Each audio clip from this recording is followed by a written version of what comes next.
Canada's spy agency is warning that China is the most comprehensive cybersecurity threat facing Canada today. This according to their National Cyber Threat Assessment Report, which was released today. It warns threat actors sponsored by China have infiltrated at least 20 networks associated with the federal government.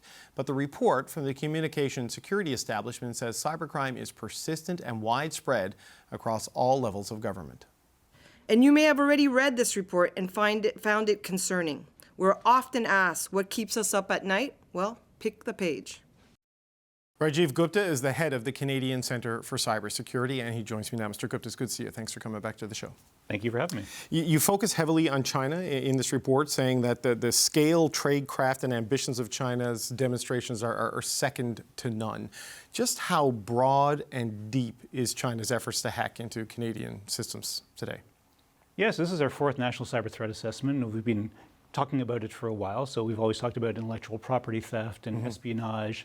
That's gone to bulk data collection. And then this one here, we're talking about those things as well as disruption as well. So all of those kind of combined, as well as when we say advanced persistent threat, this is really a sophisticated threat, but also very persistent, not just against government systems, but against, provinces, territories, and other elements of Canada as well. So it's at every level of government, because the focus here obviously has been on election interference and federal interference. That's sort of been the conversation in this town about it. But when you look at the scale and scope of what China is doing in your report, what's their strategic goal here, in your view? We know Russia tries to disrupt and destabilize and sow unrest. China is more strategic. What do you think their end goal is here?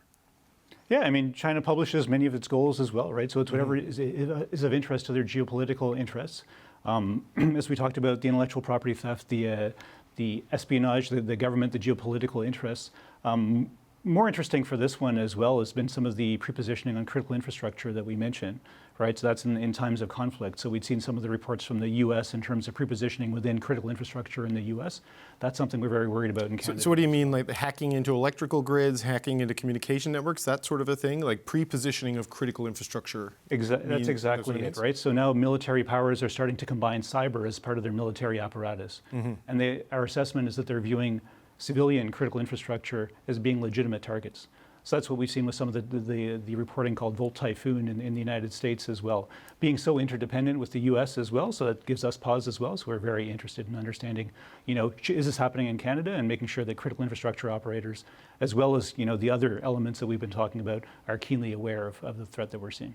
So this is utilities, this is private sector companies, this is governments. Everybody's got to sort of like be on board in terms of building sort of a wall against this, right? Because, as you say, the threat is changing and evolving in terms of what it targets. Exactly, that's exactly it, and not just government that can help, right? So this is really a combined effort. We call it collective defense or collaborative cyber defense, but it really, the operators have to understand what they need to do to protect themselves. Government has to be sharing the threat intel and the information that we are doing here with the National Cyber Threat Assessment.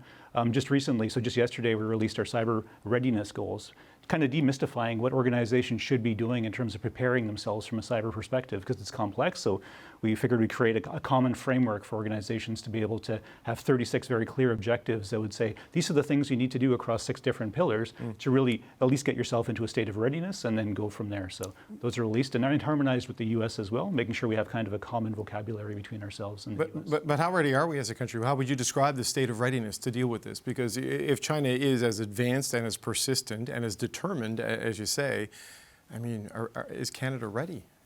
That's the thing. There's a whole range of cyber threat actors out there, right? So you have cyber criminals that are becoming more sophisticated. Right. You have the nation states, as we've said, China being very sophisticated.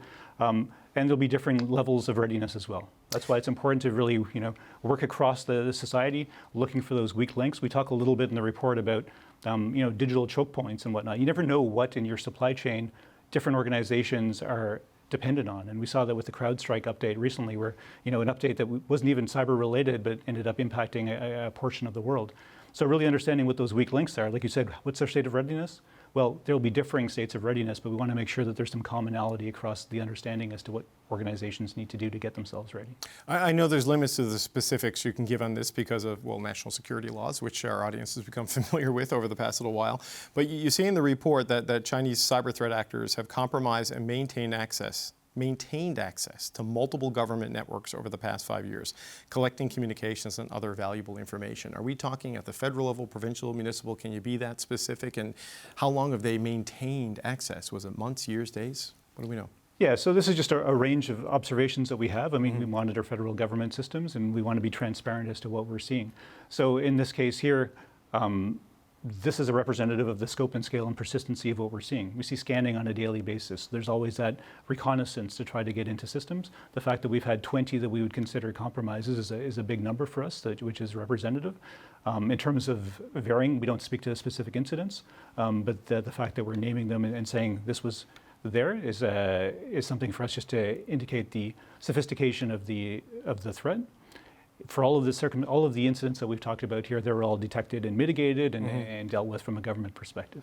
But they were able to get in. They were able to get some information. They were able to intercept communications. Like, I appreciate it was dealt with after the fact, but there was a breach, and they did get things. For us, these are incidents, so they might not necessarily be exfiltrating data, but they would have bypassed the first level of defenses, and that's what we would call an incident. So there'd be varying degrees of compromise, but that's really all we would say in that sense. Okay, but I mean, Canadians will hear this and worry, right? Because, you know, they have a lot of personal information stored with government agencies at every level of the country, certainly with the federal government. I mean, how concerned should an individual Canadian be when they hear things like this? For any of these, like I said, these were all mitigated, dealt with by the government. If there was anything to be notified, that would have happened already. So this is really looking retrospectively at the incidents that we've seen, but making sure there was awareness of the scale and the persistence of what we were seeing. We've been watching through the public inquiry and the political debate about the persistence to influence elections, the allegations of China and other actors to influence elections, often through direct human-to-human means, but there is a cyber component to this, obviously either in misinformation or getting access to information. We could have a federal election at any time.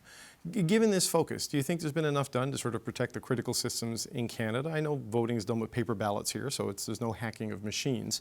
But do you think the country has taken the steps it needs to take to protect itself when we eventually have that campaign? Yeah, for the federal election, I mean, we have a long-standing relationship with Elections Canada. I mean, in terms of protection of those systems and our centralized voting system in Canada, which is good. We've worked very closely with them. I think we have very robust systems and that have been really well developed. As you said, paper ballots in the end, which is also very reassuring. So I think the integrity of the voting system is excellent. What we're probably more worried about, and that's really the misinformation, like you said, and that can be propagated through cyber means as well, through social botnets, social media platforms, these sorts of things, but also enabled by AI as well, creating more compelling media and narratives that are more consumable by individuals. So how do we deal with that in Canada is probably the more worrisome element of it. And we're growing up in a society now where information can either be true or false. I mean, media is very important, having trusted facts. So how do we actually determine that? So it's really an educational piece. It's a cognitive resilience of individuals in Canada. So we are trying to warn Canadians of is that states are actually seeing misinformation as one of the tools in their toolbox.